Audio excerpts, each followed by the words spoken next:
الحمد للہ رب العالمین والصلاة والسلام علی خاتم الانبیاء والمرسلین وعلی آلہ واصحابہ اجمعین وعلی کل من تبعہم بإحسان الی یوم الدین، اما بعد۔ تمام مجاہدین تحفظ ختم نبوت کی خدمت میں جاء الحق کی طرف سے السلام علیکم ورحمۃ اللہ وبرکاتہ۔ ایک دوست نے واٹس ایپ میں ایک ویڈیو کلپ بھیجا جس کے اندر قادیانی ٹی وی چینل پر ایک سوال کیا گیا جو مسیلمہ کذاب اور جنگ یمامہ کے بارے میں تھا، اور اس کا جواب دیتے ہوئے قادیانی مہا گرو جو غالباً سب سے بڑے مربی پاکستان میں اور جنہیں مفتی بھی کہتے ہیں یہ لوگ، چودھری مبشر کاہلوں صاحب، انہوں نے اس سوال کے جواب میں چند خلاف حقیقت باتیں کر کے دھوکہ دینے کی کوشش کی۔ تو اس پر چند گزارشات عرض کرنے کے لیے یہ چھوٹی سی ویڈیو میں بنا رہا ہوں۔ تو سب سے پہلے آپ وہ ویڈیو غور سے دیکھیے اور اس ویڈیو بنانے والے بچے کے شروع کے کمنٹس بھی غور سے دیکھیے گا، اور سکرین کے نیچے جو ٹکر بنایا گیا ہے اس ٹکر کو غور سے پڑھیے گا۔ یہ میں اس لیے کہہ رہا ہوں تاکہ میرے جواب کے اندر اگر آپ کو کہیں کچھ سخت الفاظ یا تلخی محسوس ہو تو آپ کو آپ کے ذہن میں ہونا چاہیے کہ اس ویڈیو بنانے والے نے کیا الفاظ کہے اور اس کے نیچے ٹکر کے اندر اس نے کیا لکھا۔ اور الحمدللہ ہم باقاعدہ مستند حوالہ جات آپ کے سامنے رکھ کے یہ پیش کریں گے کہ قادیانی جو یہ لوگوں کو باور کروانے کی کوشش کرتے ہیں کہ حضرت محمد بن عبداللہ صلی اللہ علیہ وسلم کے بعد نبوت کا دعویٰ کرنا کوئی گناہ نہیں اور نہ مرتد ہونا کوئی بڑی بات ہے، وہ یہ باور کرواتے ہیں کہ نبوت کا دعویٰ کرنے والے کو قتل نہیں کیا جائے گا۔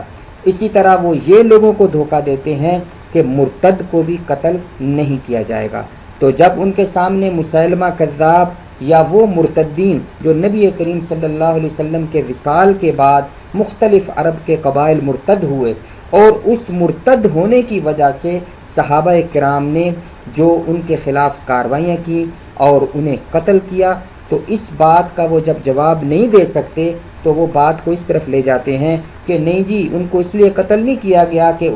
کسی نے نبوت کا دعویٰ کیا تھا، یا اس لیے نہیں قتل کیا گیا کہ وہ مرتد ہو گئے تھے، بلکہ انہوں نے اسلامی حکومت کے خلاف بغاوت کی تھی، فساد مچایا تھا، تو اس بغاوت اور فساد کی وجہ سے انہیں قتل کیا گیا۔ یعنی وہ یہ بتانا چاہتے ہیں کہ حکومت کے خلاف بغاوت کرنا یہ مرتد ہونے اور دعوی نبوت سے بڑا گناہ ہے۔ بہرحال اس پر ہم بعد میں بات کریں گے، پہلے آپ جس ویڈیو کی طرف میں اشارہ کر رہا ہوں وہ ویڈیو سنیے۔ السلام علیکم ہمارے اللہ وبرکاتہ۔ جی جی بالکل خیریت سے ہیں، فرمائیے انصاف سے۔ میرا سوال یہ تھا کہ ایک شخص صحابہ کے زمانے میں اپنے آپ کو نماز بھی پڑھتا تھا اور اذان بھی دیتا تھا جو رسول اللہ صلی اللہ علیہ وسلم دیا کرتے تھے،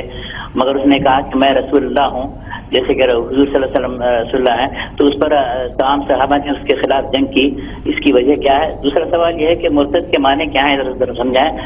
ایڈوکیٹ صاحب۔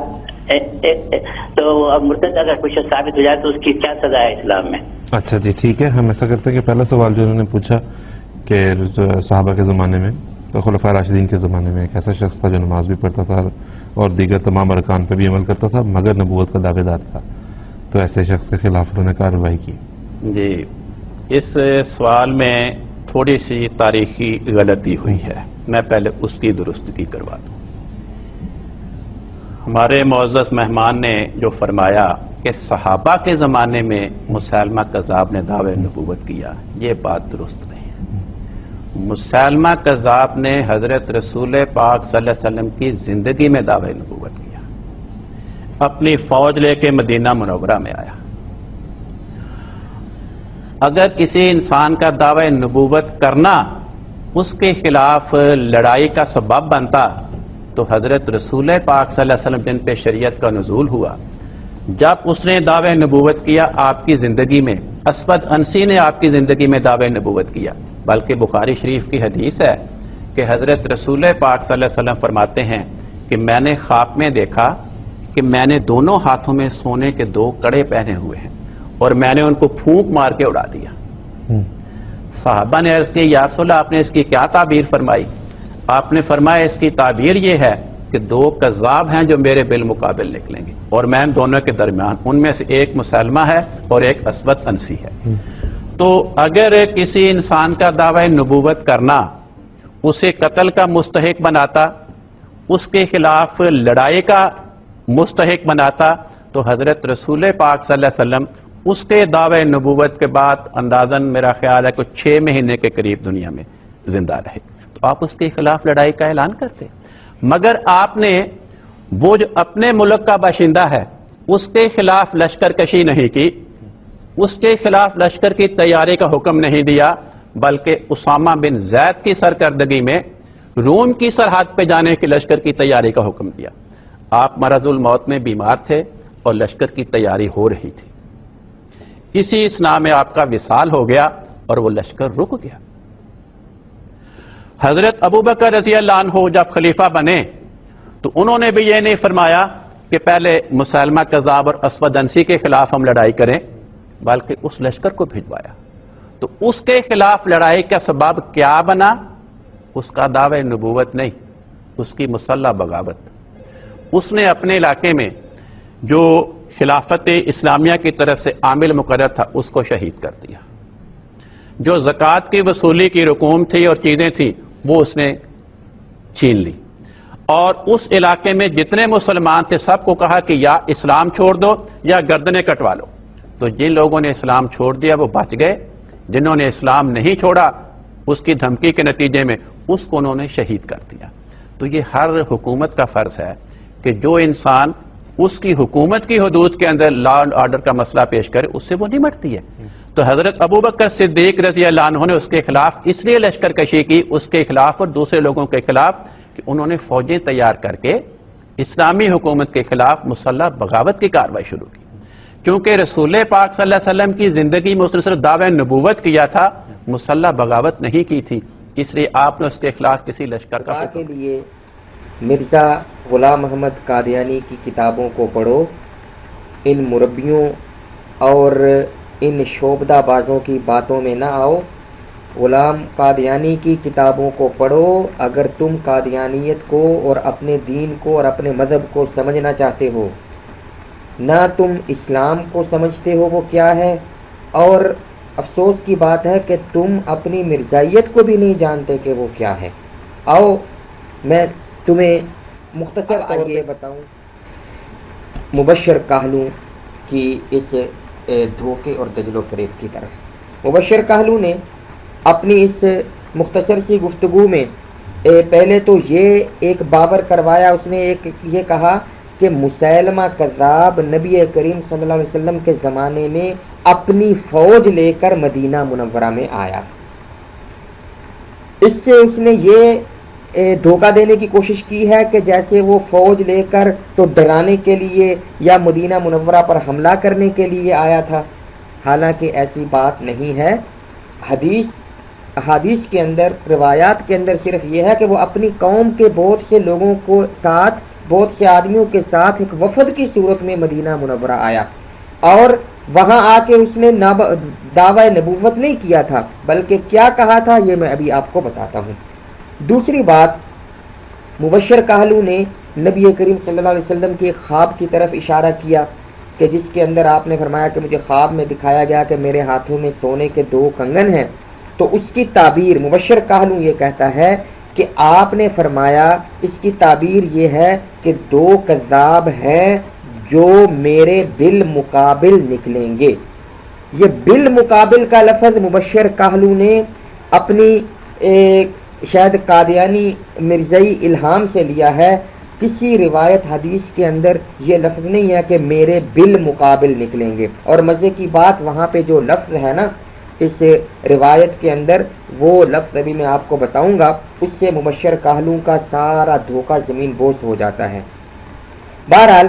اور تیسری بات مبشر کاہلوں نے یہ کی کہ جب مسیلمہ کذاب نے دعوی نبوت کیا تو نبی کریم صلی اللہ علیہ وسلم اس کے بعد تقریباً 6 مہینے زندہ رہے۔ یہ بات بھی تاریخی طور پر غلط ہے، جیسا کہ میں آگے تاریخ کے حوالے سے آپ کو بتاؤں گا کہ مسیلمہ کذاب نے جو دعویٰ نبوت کیا وہ نبی کریم صلی اللہ علیہ وسلم کے حجۃ الوداع کے بعد کیا تھا، اور حجۃ الوداع 10 ہجری ذی الحج میں ہوا، اور اس کے بعد محرم، صفر، ربیع الاول کے اندر نبی کریم صلی اللہ علیہ وسلم کا وصال ہو گیا۔ تو 6 مہینے تو کبھی بھی پورے نہیں ہوتے۔ اگر حجۃ الوداع کے بعد فوراً بھی اس نے دعویٰ کیا ہو تو 3 مہینے کے قریب گزرتے ہیں، اور تاریخ کی کتابوں میں تو یہ لکھا ہے کہ اس نے جو دعویٰ نبوت کیا وہ نبی کریم صلی اللہ علیہ وسلم کے مرض الوفات کے دوران کیا، کہ جب اس کو پتہ چلا کہ آپ بیمار ہو گئے ہیں۔ بہرحال آئیے ہم یہ دیکھتے ہیں کہ مسیلمہ کذاب کب مدینے آیا، اس نے وہاں پہ کیا کہا، اور اس نے دعوی نبوت جب کیا تو اس نے جو اپنے قاصد خط لے کر نبی کریم صلی اللہ علیہ وسلم کی خدمت میں بھیجے، ان قاصدوں کے ساتھ نبی کریم صلی اللہ علیہ وسلم نے کیا بات کی، وہاں سے ہمیں پتہ چلے گا کہ نبوت کا دعویٰ کرنے والے کو قتل کا نبی کریم صلی اللہ علیہ وسلم نے فتویٰ دیا یا نہیں دیا۔ یہ میرے سامنے صحیح بخاری ہے، اور یہ صحیح بخاری کا اردو ترجمہ ہے جو قادیانی جماعت جو ہے اس کا شائع کردہ ہے۔ یہ قادیانیوں کا صحیح بخاری کا اردو ترجمہ ہے۔ میں اس لیے یہ پیش کر رہا ہوں تاکہ کوئی یہ نہ کہے کہ جی اس نے عربی احادیث کا ترجمہ اپنی طرف سے کیا ہے۔ قادیانیوں کی ویب سائٹ پر صحیح بخاری جو ان کی کتب سلسلہ کے اندر حدیث اور تفسیر، وہاں آپ کو صحیح بخاری کا یہ اردو ترجمہ ملے گا۔ اس سے صحیح بخاری قادیانی اردو ترجمہ جو اس کا ہے، اس کی جلد نمبر 7 ہے، اس کا صفحہ 114 115 اس وقت اسکرین پر آپ کے سامنے ہے۔ اس کے اندر 2 روایات جن کو میں نے ہائی لائٹ کیا ہوا ہے، ایک روایت نمبر 3620 ہے اور ایک 3621 ہے۔ یہ 3620 روایت جو ہے اس کا خلاصہ یہ ہے کہ حضرت ابن عباس رضی اللہ تعالی عنہما روایت کرتے ہیں کہ نبی کریم صلی اللہ علیہ وسلم کے زمانے میں مسیلمہ کذاب مدینہ میں آیا اور کہنے لگا کہ نبی کریم صلی اللہ علیہ وسلم کو کہنے لگا کہ اگر آپ اپنے بعد خلافت میرے لیے کر دیں تو میں ان کا تابع دار ہو جاتا ہوں۔ یعنی کہنے لگا کہ آپ اگر اپنے بعد میرے خلافت میرے لیے میرے حوالے کر دیں، میرے لیے خلافت کا اعلان کر دیں تو میں آج ہی آپ کی تابع داری قبول کرتا ہوں۔ اور وہ اپنی قوم کے بہت سے لوگ لے کر مدینہ آیا تھا، یعنی اپنی قوم کے، یہ نہیں ہے کہ وہ کوئی لڑنے کے لیے فوج لے کر آیا تھا، اپنی قوم کے بہت سے لوگوں کے ساتھ مدینہ آیا تھا۔ تو نبی کریم صلی اللہ علیہ وسلم نے اس کی جب یہ بات سنی تو آپ کے ہاتھ میں ایک چھڑی تھی، کھجور کی ایک چھڑی تھی، تو آپ وہ مسیلمہ اور اس کے ساتھ جو لوگ آئے تھے، آپ ان کے پاس سامنے کھڑے ہوئے اور آپ نے اسے یہ کہا کہ تم مجھ سے خلافت مانگتے ہو، وہ تو دور کی بات ہے، تم مجھ سے یہ لکڑی کا ٹکڑا، یہ یعنی کھجور کی ٹہنی کا ٹکڑا بھی مانگو تو میں یہ بھی تمہیں نہ دوں۔ اور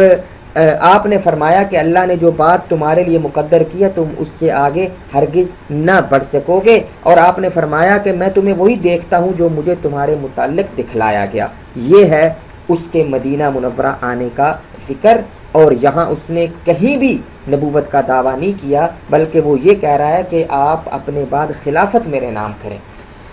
اب یہاں پہ ایک بات اس حدیث کے آخر میں یہ بیان ہوئی تھی کہ نبی کریم صلی اللہ علیہ وسلم نے اس سے یہ کہا، یہ فرمایا کہ میں تمہیں وہی دیکھتا ہوں جو مجھے تمہارے متعلق دکھلایا گیا ہے۔ تو یہ کیا دکھلایا گیا ہے؟ اگلی روایت اس بات کو واضح کرتی ہے۔ حضرت ابن عباس ہی فرماتے ہیں کہ مجھے حضرت ابو ہریرہ رضی اللہ تعالیٰ عنہ نے یہ فرمایا، یہ بتایا، یہ خبر دی کہ نبی کریم صلی اللہ علیہ وسلم نے فرمایا کہ میں سویا ہوا تھا تو میں نے اپنے ہاتھ میں خواب میں اپنے ہاتھ میں سونے کے 2 کنگن دیکھے اور انہوں نے مجھے فکر میں ڈال دیا، پھر خواب ہی میں مجھے وحی کی گئی کہ میں ان پر پھونکوں، اور میں نے ان پر پھونکا تو وہ دونوں اڑ گئے۔ آگے غور سے سنیے گا، میں نے ان سے 2 جھوٹے شخص مراد لیے، خواب کی تعبیر، جو میرے بعد ظاہر ہوں گے۔ الفاظ پر غور فرمائیے، مبشر کاہلو نے کہا تھا کہ آپ نے فرمایا کہ اس کی تعبیر یہ ہے کہ دو جھوٹے جو میرے بالمقابل ظاہر ہوں گے، بالمقابل نکلیں گے، لیکن حدیث کے اندر ترجمہ ہے یخرجانی، لفظ ہے عربی کے یخرجانی بعدی، اور اس کا ترجمہ قادیانی مترجم بھی یہ کر رہا ہے کہ میں نے ان سے دو جھوٹے شخص مراد لیے جو میرے بعد ظاہر ہوں گے، ان میں ایک انسی تھا اور دوسرا مسیلمہ کذاب یمامہ والا۔ حدیث کے ظاہری الفاظ سے، اس حدیث کے ظاہری الفاظ سے یہ سمجھ آ رہا ہے کہ ان دونوں کا دعوی نبوت آپ صلی اللہ علیہ وسلم کے بعد ہونا تھا۔ اب قادیانی جو ہیں وہ ان سے میرا سوال ہے کہ تم بعد کے لفظ سے مراد لیتے ہو وفات کے بعد، وہ یاد ہے نا سورۃ الصف کے اندر جب تم کہتے ہو کہ حضرت عیسیٰ علیہ السلام نے یہ بشارت دی کہ ایک رسول میرے بعد آئے گا، تو اس کا مطلب تھا کہ میری وفات کے بعد آئے گا۔ تو یہاں حدیث میں لفظ ہے کہ یخرجان بعدی، کہ یہ دو جھوٹے میرے بعد نکلیں گے۔ تو اب آپ اس کے بارے میں کیا کہتے ہیں کہ یہاں بعد سے مراد نبی اکرم صلی اللہ علیہ وسلم کی وفات ہے یا کچھ اور؟ یہ میں آپ پر سوال چھوڑتا ہوں۔ اسی صحیح بخاری اردو ترجمہ، مرزئی اردو ترجمہ، اس کی جلد نمبر 9 258 صفحہ، یہاں پر ایک بخاری کی روایت کا ترجمہ کیا گیا ہے، 4374 نمبر روایت ہے۔ اس کے اندر یہی روایت جو ابھی دو روایتیں گزری، ان دونوں روایتوں کا خلاصہ ایک ہی روایت میں حضرت ابن عباس رضی اللہ تعالی عنہ فرماتے ہیں کہ حضور نبی کریم صلی اللہ علیہ وسلم نے مسیلمہ سے یہ کہا کہ میں وہی شخص تمہیں دیکھ رہا ہوں جس کے متعلق مجھے خواب میں وہ کچھ دکھایا گیا جو دکھایا گیا۔ تو حضرت ابن عباس فرماتے ہیں کہ حضرت ابو ہریرہ نے مجھ سے یہ بیان کیا کہ نبی کریم صلی اللہ علیہ وسلم نے فرمایا کہ ایک دفعہ میں سویا ہوا تھا، کسی سنا میں نے اپنے ہاتھ میں 2 کنگن، سونے کے کنگن دیکھے، پھر مجھے خواب میں وحی کی گئی کہ میں ان پر پھونکوں، چنانچہ میں نے ان پر پھونکا اور وہ اڑ گئے۔ میں نے ان کی تعبیر 2 جھوٹے شخص سمجھے جو میرے بعد، فَأَوَّلْتُهُمَا كَذَّابَيْنِ يَخْرُجَانِ بَعْدِي، اور ترجمہ کرنے والا بھی یہاں بالمقابل کا ترجمہ نہیں کر رہا، کہتا ہے شخص سمجھے جو میرے بعد ظاہر ہوں گے، ان میں سے ایک انسی ہے اور دوسرا مسیلمہ۔ تو اب اردو کے اندر جب یہ کہا جائے میرے بعد ظاہر ہوں گے، تو قادیانی، مبشر کاہلوں اور اس مائنڈ روسٹر میر بچے سے میرا سوال ہے کہ یہاں پہ بعد میں نکلنے سے کیا مراد ہے؟ وفات مراد ہے یا کچھ اور مراد ہے؟ آگے یہی صحیح بخاری کا اردو ترجمہ جلد نمبر 9، اس کا اندر پھر روایت نمبر 4378 اور 4379، ان کے اندر بھی یہ واقعہ بیان ہوا ہے۔ جو 4378 کے اندر یہ واقعہ بیان ہوا ہے کہ جو وہی پہلے بیان حضرت ابن عباس رضی اللہ عنہما کے حوالے سے ہوا کہ وہ مسیلمہ مدینہ میں آیا اور اس نے کہا کہ آپ اگر اپنے بعد مجھے خلیفہ بنا دیں تو میں آپ کی اتباع میں آؤں گا۔ اور دوسرا جو روایت ہے 4379، اس کے اندر حضرت ابن عباس رضی اللہ تعالیٰ عنہما پھر وہی بیان فرما رہے ہیں اس خواب کا قصہ کہ میرے ہاتھ میں ایک 2 سونے کے کنگن تھے اور مجھے وہی کی کہ میں ان پر پھونکوں، تو میں نے پھونکا تو وہ اڑ گئے۔ تو اس کی تعویل یہ کی کہ 2 جھوٹے شخص ظاہر ہوں گے۔ یہ ترجمہ کرنے والا کیا کہہ رہا ہے؟ میں نے اس کی یہ تعبیر سمجھی کہ 2 جھوٹے شخص ظاہر ہوں گے مستقبل کے اندر۔ اب یہ تو ہو گیا صحیح بخاری کے اندر، میں نے چند روایات آپ کے سامنے رکھی تاکہ آپ کو علم ہو جائے کہ جب وہ مدینہ منورہ آیا تھا مسیلمہ تو اس نے ہرگز نبوت کا دعویٰ نہیں کیا تھا، اور نہ کوئی ایسا لشکر اور فوج لے کر آیا تھا مدینہ منورہ پر چڑھائی کے لیے جیسے مبشر کاہلو نے دھوکہ دینے کی کوشش کی ہے۔ یہ میرے سامنے حدیث کی کتاب مستدرک حاکم ہے، اس کی جلد 2، یہ بیروت کی چھپی، دارالکتب العلمیہ بیروت کی چھپی، اس کی جلد 2 اور صفحہ 155۔ یہاں پر ایک روایت ہے حضرت نعیم رضی اللہ تعالی عنہ صحابی رسول سے، غور سے یہ بڑی اہم روایتیں ہیں جو میں اب پیش کرنے لگا ہوں۔ فرماتے ہیں کہ میں نے جیسا کہ پہلے عرض کیا آگے روایات سے بھی میں بتاؤں گا کہ مسیلمہ کذاب جب واپس چلا گیا اپنے علاقے میں تو نبی کریم صلی اللہ علیہ وسلم کی عمر کے آخری حصے میں، اور مورخین نے لکھا ہے کہ یہ حجۃ الوداع کے بعد اور آپ صلی اللہ علیہ وسلم کی مرض الوفات کے قریب قریب تھا، اس نے 2 قاصد، 2 ایلچی، 2 شخص وہ بھیجے مدینہ منورہ نبی کریم صلی اللہ علیہ وسلم کے پاس، اور ان کو ایک خط دے کر بھیجا۔ وہ خط کیا تھا وہ بھی آگے آ رہا ہے۔ تو ان دونوں نے آ کے یہ کہا، خط جو تھا مسیلمہ کا، اس میں یہ اس نے لکھا نبی کریم صلی اللہ علیہ وسلم کو خطاب کر کے کہ مجھے آپ کے ساتھ رسالت میں شریک کیا گیا ہے،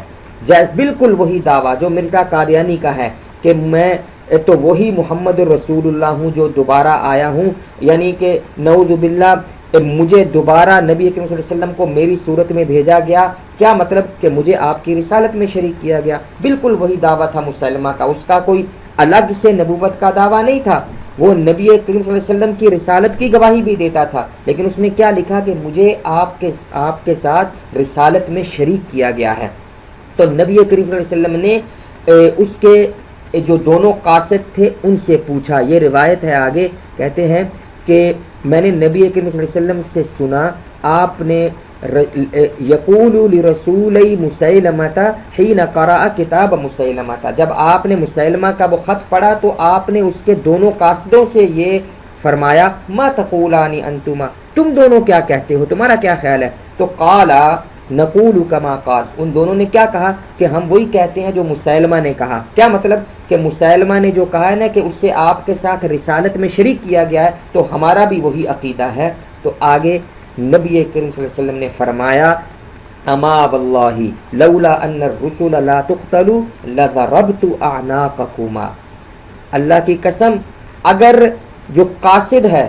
یہ روایت نہ ہوتی کہ قاصدوں کو قتل نہیں کیا جاتا تو میں تمہاری گردنیں مار دیتا، تمہاری گردنیں اڑا دیتا۔ کیا مطلب کہ تم نے جو مسیلمہ کی رسالت کی عقیدہ رکھ رہے ہو، یہ جرم تمہارا ایسا ہے کہ تمہاری گردنیں اڑا دی جائیں، لیکن چونکہ تم قاصد بن کے آئے ہو اور قاصدوں کو قتل کرنا معیوب ہے، اس لیے میں تمہیں ابھی قتل نہیں کرتا۔ امام حاکم کہتے ہیں کہ یہ حدیث امام مسلم کی شرط کے مطابق صحیح ہے، اور اس روایت کو امام ذہبی نے وہ تلخیص المستدرک میں یہی کہا ہے کہ یہ امام مسلم کی شرط کے مطابق ہے۔ یہ مسند دارمی ہے، حدیث کی دوسری کتاب، اس کے صفحہ 352 اور روایت نمبر 2537 ہے۔ اس کے اندر ایک واقعے کا بیان ہے، حضرت عبداللہ بن مسعود رضی اللہ تعالی عنہ کے کا واقعہ ہے۔ وہ کیا ہے کہ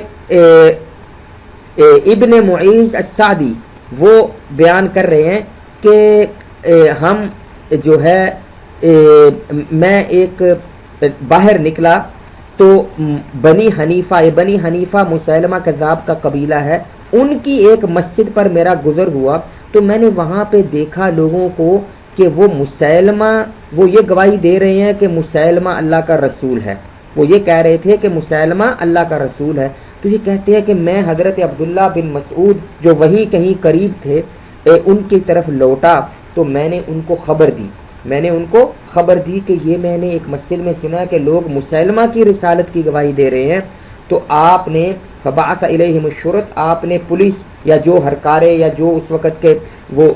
لشکر تھا وہ ان کی طرف بھیجا، تو ان لوگوں کو وہ پکڑ کے لے آئے۔ تو جب وہ لے آئے تو اب انہوں نے دیکھا کہ ہم تو پکڑے گئے، تو انہوں نے توبہ کی اور اپنی بات سے رجوع کر لیا، توبہ کر لی کہ نہیں ہم نہیں کہتے، ہم اسے رسول نہیں کہتے۔ تو حضرت عبداللہ بن مسعود رضی اللہ تعالیٰ عنہ نے خلا سبیلہم، انہیں چھوڑ دیا۔ لیکن ایک آدمی جس کا نام عبداللہ بن نواحہ تھا، اس کی گردن اڑا دی، اس کو نہیں چھوڑا۔ تو لوگوں نے کہا ترکت القوم وقتلت ھذا، کہ آپ نے باقی لوگوں کو چھوڑ دیا، اس کو کیوں قتل کر دیا؟ تو اب حضرت عبداللہ بن مسعود رضی اللہ تعالیٰ عنہ فرماتے ہیں کہ انہوں نے لوگوں سے کہا کہ میں نبی کریم صلی اللہ علیہ وسلم کے پاس بیٹھا ہوا تھا جب یہ شخص اور اس کے علاوہ ایک دوسرا شخص، یہ دو مسیلمہ کے قاصد بن کر، قاصد کے طور پر نبی کریم صلی اللہ علیہ وسلم کے پاس آئے تھے۔ تو نبی کریم صلی اللہ علیہ وسلم نے ان سے پوچھا تھا کہ کیا تم گواہی دیتے ہو کہ میں اللہ کا رسول ہوں؟ تو ان دونوں نے کہا کہ ہم گواہی دیتے ہیں کہ مسیلمہ اللہ کا رسول ہے۔ تو آپ نے ان سے فرمایا تھا کہ اگر میں کسی وفد یا قاصد کو قتل کرنے والا ہوتا تو تم دونوں کو قتل کر ڈالتا، یعنی آپ نے ان کی سزا قتل تو بتائی، لیکن چونکہ وہ قاصد تھے تو نہیں قتل کیا۔ تو حضرت عبداللہ بن مسعود فرماتے ہیں فَلِذَلِكَ قَتَلْتُهُ، اس لیے میں نے اس عبداللہ بن رواحہ کو ابھی قتل کر دیا ہے۔ کیوں کہ اب تو وہ قاصد نہیں تھا نا، اس وقت تو قاصد تھا، اب قاصد نہیں تھا۔ تو حضرت عبداللہ بن مسعود نے نبی کریم صلی اللہ علیہ وسلم کے فتوے کے مطابق اس کو وہاں پہ قتل کر دیا۔ وَأَمَرَ بِمَسْجِدِهِمْ فَهَدَمَهُمْ، اور فَهُدِمَ، اور ان کی جو مسجد تھی وہاں جس کے اندر وہ یہ شور مچا رہے تھے کہ مسیلمہ اللہ کا رسول ہے، اس مسجد کو بھی آپ کے حکم سے گرا دیا گیا۔ اس سے زیادہ وضاحت کے ساتھ اور کوئی کچھ میں بیان نہیں کر سکتا۔ یہ مسند ابن ابی شیبہ ہے، اس کے اندر بھی یہی روایت جو میں نے ابھی مسند دارمی سے آپ کے سامنے پیش کی کہ عبداللہ بن رواحہ جو ہے وہ اس کو حضرت عبداللہ بن مسعود نے اسی لیے قتل کیا کہ اس نے نبی کریم صلی اللہ علیہ وسلم کے سامنے جب وہ قاصد بن کے آیا تھا یہ کہا تھا کہ مسیلمہ اللہ کا رسول ہے۔ میں مبشر کاہلو سے پوچھتا ہوں کہ بتاؤ عبداللہ بن رواحہ جب نبی کریم صلی اللہ علیہ وسلم کے پاس قاصد بن کے آیا تھا تو اس نے کون سی بغاوت کی تھی، کون سا خروج کیا تھا اسلامی حکومت پر، ایک کون سا حملہ کیا تھا کہ نبی کریم صلی اللہ علیہ وسلم نے اسے یہ فرمایا کہ اگر تم قاصد نہ ہوتے تو تمہاری گردن اڑا دی جاتی۔ مسند ابی داود الطیالسی، اس کے اندر بھی یہی روایت موجود ہے جو میں نے ابھی، اس کے اندر حضرت عبداللہ بن مسعود دوسرے آدمی کا نام بھی ذکر کرتے ہیں، ان سے روایت فرماتے ہیں کہ ابن النواحہ یعنی عبداللہ بن نواحہ اور ابن اسال دوسرے آدمی کا نام تھا، یہ مسیلمہ کے قاصد بن کر نبی کریم صلی اللہ علیہ وسلم کے پاس آئے تو نبی کریم صلی اللہ علیہ وسلم نے کے سامنے انہوں نے کہا کہ ہم یہ گواہی دیتے ہیں کہ مسیلمہ اللہ کا رسول ہے۔ تو آپ نے فرمایا کہ اگر میں قاصد کو قتل کرنے والا ہوتا تو میں تم دونوں کو قتل کر دیتا۔ تو آگے عبداللہ بن مسعود فرماتے ہیں کہ اس سے یہ سنت جاری ہوئی، یہ طریقہ جاری ہوا کہ قاصدوں کو قتل نہیں کیا جائے گا۔ پھر فرماتے ہیں کہ ابن اسال جو ہے فقد کفان اللہ، اللہ تعالی ہم سے ہماری طرف سے اس کے لیے کافی ہو گیا، وہ پہلے قتل ہو گیا تھا۔ وَأَمَّا ابن النواحہ، اور عبداللہ بن نواحہ فلم یزل فی نفسی، وہ میرے دل میں کھٹکتا رہا، حتی امکن اللہ تعالی میں، یہاں تک کہ اللہ نے اس پر مجھے قدرت دی، اس طرف اشارہ کیا کہ وہ میرے دل میں کھٹکتا رہا کہ میں نے اس کو چھوڑنا نہیں ہے کہ اس نے مسیلمہ کی رسالت کی گواہی دی ہے، تو اللہ نے جب مجھے اس پر غلبہ دیا تو میں نے اسے قتل کر دیا۔